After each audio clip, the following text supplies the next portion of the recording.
An estimated 200,000 people packed the streets of Oslo last night outside City Hall. That crowd has relatives around the world, including Victoria, where a somewhat smaller service with equal grief was held today.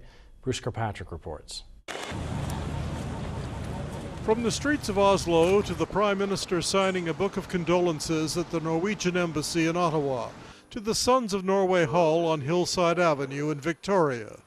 Coming together as a people saying, we will not succumb to this horror. There is grief here.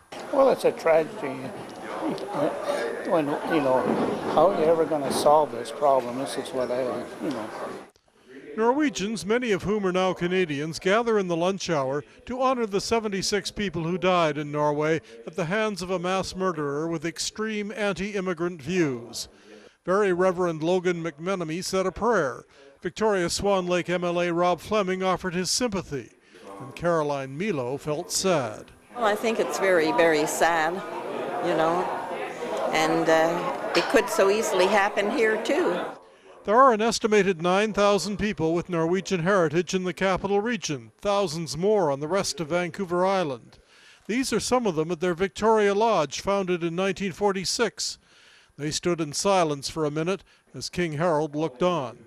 Their thoughts 7,000 kilometers away, flags on their laps. They're angry too. This is a man who stood there on the island for 90 minutes killing innocent, unarmed children. I can't rationalize that. There's concern everywhere, of course, and that includes Royal Roads University. And one teacher here, Ken Christie, of the Human Security and Peace Program, he spent 4 years teaching in Norway. He was there when 9/11 occurred in the United States. Is there any place in this world that is safe? People that have ideological kind of convictions, the way this gunman had, I think he's going to wreak havoc anywhere.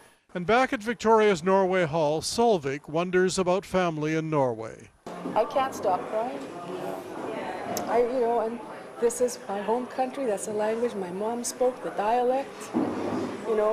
Those are the streets that I used to terrorize. Well, I did. And I know where all the good shops are to get all my favorite snacks, and they're covered in glass and blood. It's just... Outside Norway Hall in Victoria, some flowers on a memory bench with a handwritten note expressing condolences to the Norwegian people. And they sang at Norway Hall.